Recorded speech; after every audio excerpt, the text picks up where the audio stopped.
Welcome. I'm glad you're here. My name is Pam White. I'm Ruby's mom. I've been a member of SUDC since 2014, and I am also an SUDC ambassador.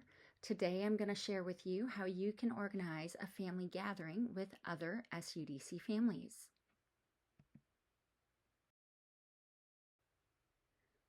First, I want to share a little bit more about me. As I mentioned, I'm Ruby's mom. I've lived in North Carolina since 2006, but I was born and raised in Michigan. Ruby lived a year and a half, and in less than 6 months from her death, I found the SUDC program, which is what it was before it became a foundation. And a couple months after that, I held my first SUDC fundraiser. Once the foundation decided to create the ambassador program, I then joined and became an ambassador as well. Now, Ruby does have two younger brothers. Neither of them have met her, Ian and Elliot. But from the day that I brought them home from the hospital, I taught them about their sister Ruby, who she was, the joy and the love she brought our family. And the boys continue to include her as part of our family and things that we do. And when they do things at school about their family, she is also included. So why should you have a local SUDC family gathering anyways?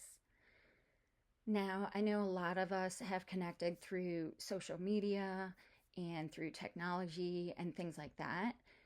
However, that's one thing, but then when you actually meet these people in person, you realize they're real.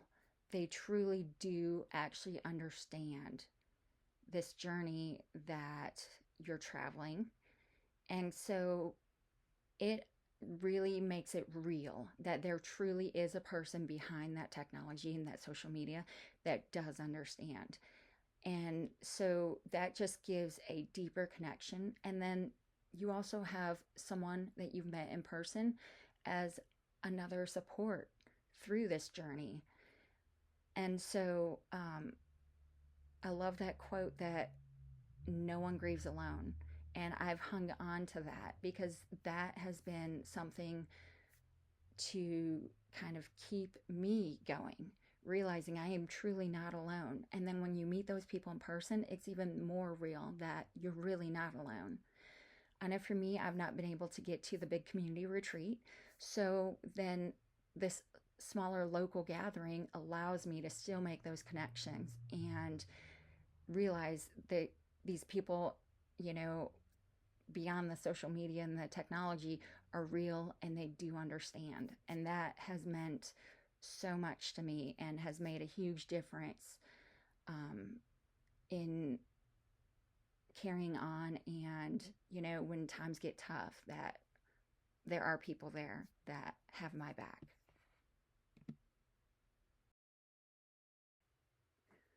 Research has shown there are major benefits to having family gatherings. The support and connection with others can improve someone's overall mental health, and that includes coping with stress, giving a greater self-worth that you matter, your child matters, your story matters, boosting someone's self-esteem. It'll have positive effects on mental health conditions, combat loneliness, feeling you're not alone anymore. There are others that understand. It improves your mood, provides peer support to others who have been impacted by SUDC, sharing that story, sharing your experiences with others that understand. Your family gathering can be whatever you want it to be. It can be informal get-together. It could be a memorial event. It could be like a support group. We did ours as a picnic.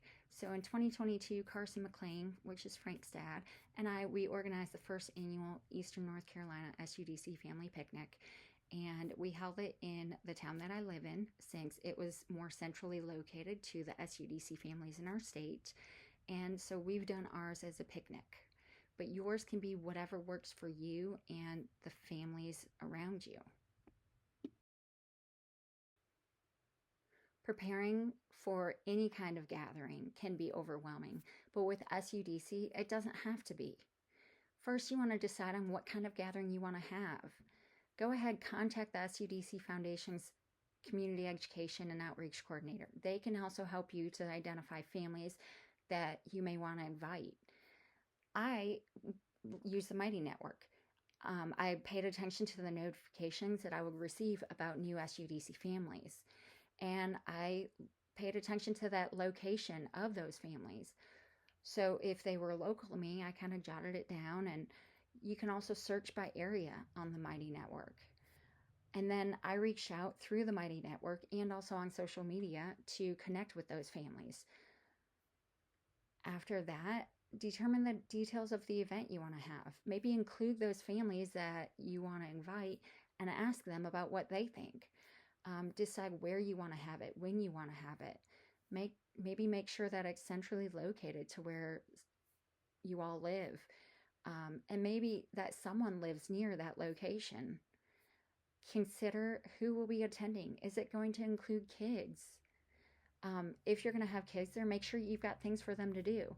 That's why we decided to do a picnic, and it's at a park where there's lots of things for kids to do, so they're not going to sit there and get bored. And continue figuring out any other extra details. You know, are you going to have food? If it's an outdoor event, what would you do if it rains?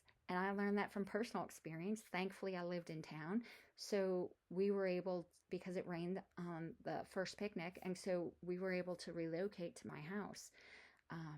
And it all worked out in the end. So just thinking about those possibilities of things that could possibly happen, like rain and things like that. But the coordinator can always help you with those details too.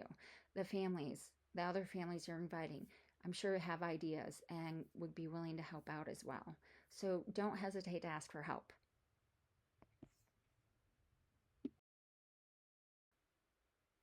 The foundation does have resources to help you host a family gathering.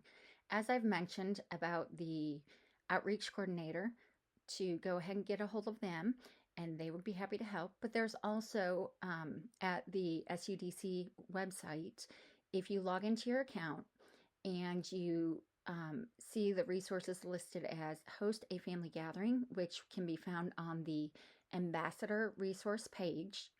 It contains things to consider when planning an event, especially since it might be yours or someone else's first in-person SUDC gathering.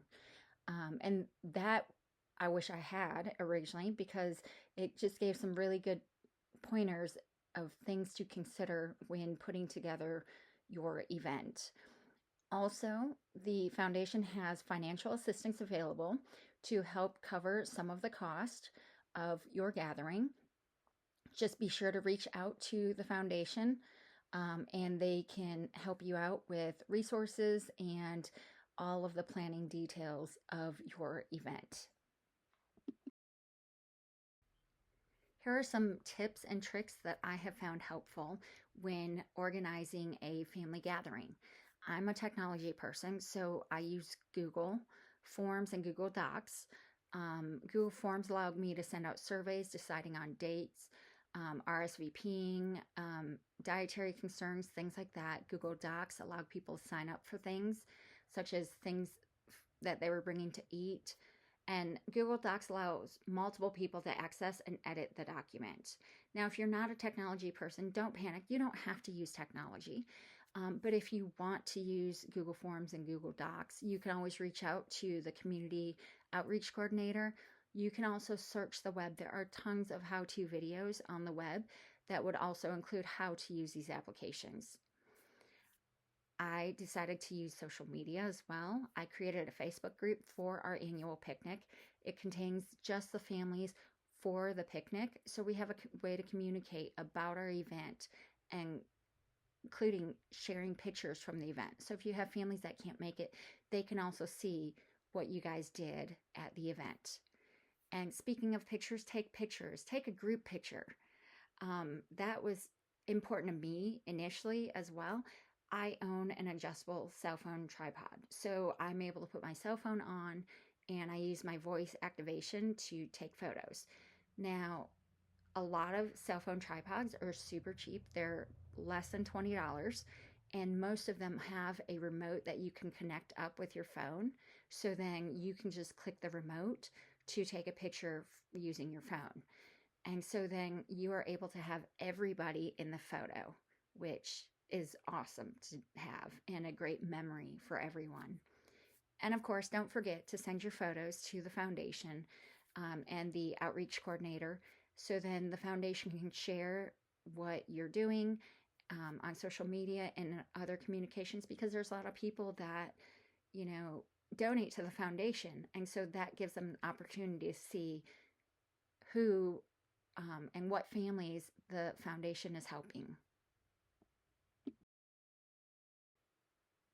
Here are a few examples and screenshots of using Google Docs and Google Forms that I have used, just to give you an idea. Now, if you are not interested in using Google or, technology type thing in that way, that's fine. You don't have to. If you're interested and need help, reach out to the outreach coordinator and they will be more than happy to help you and guide you through it.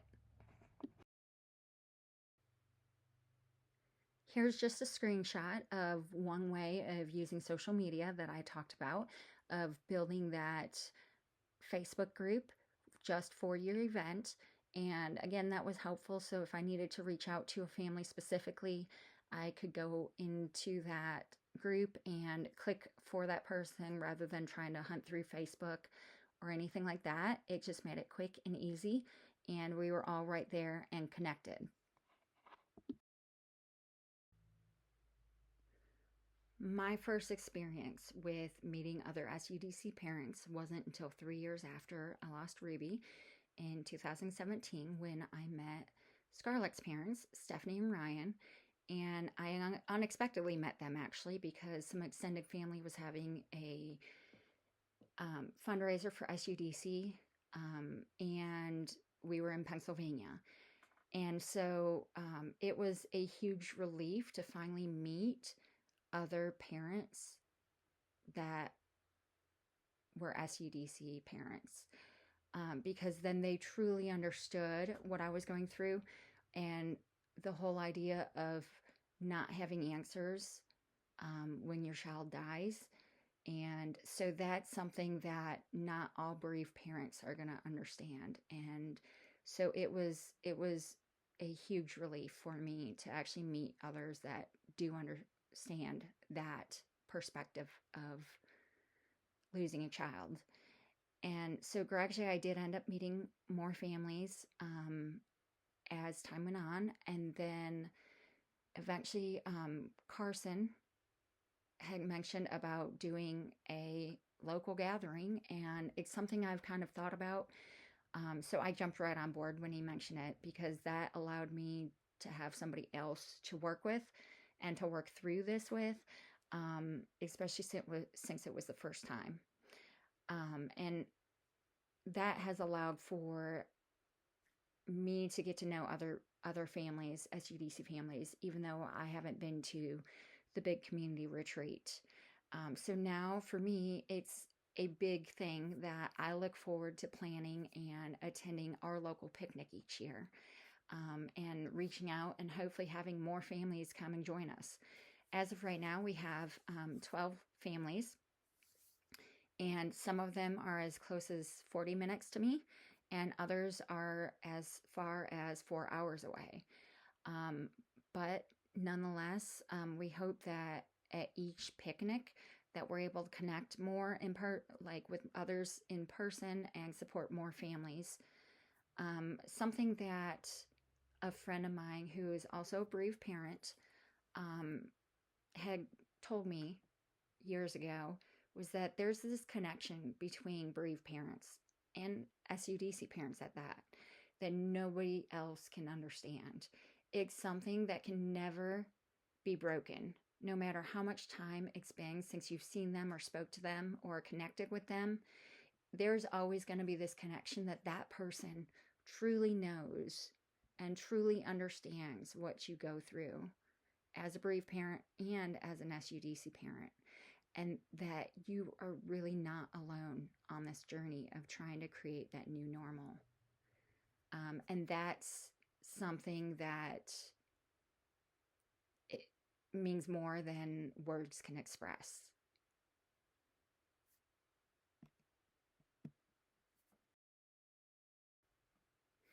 To me, the most important reason for having an SUDC family gathering is summarized in this quote.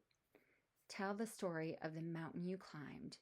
Your words could become a page in someone else's survival guide. That was Morgan Harper Nichols who said that. Because your story can become a page in someone else's survival guide and surviving and finding that new normal and grieving and being an SUDC parent and a bereaved parent. And your story can help someone else. Your child, your SUDC child or SUDC angel can help someone else.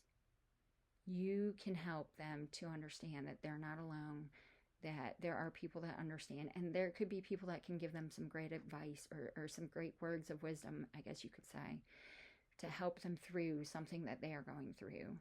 You can be a light.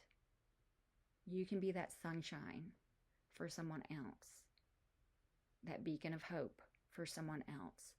And that to me means more, because it's such a hard road that we travel as bereaved parents, as SUDC parents, that is daunting and it's dark, but it doesn't have to be dark. You can be that light for another person, another parent, another SUDC parent.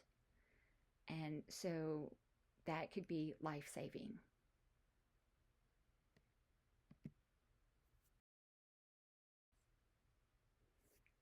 Remember, you are not alone in trying to create or trying to host a family gathering.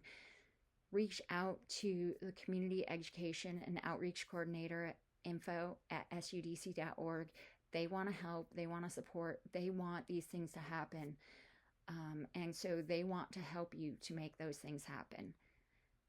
So best wishes in having your family gatherings. I'm excited to see pictures, hopefully posted through the foundation and everything, of what you're doing, because it really can be a very life-changing thing for yourself, for others.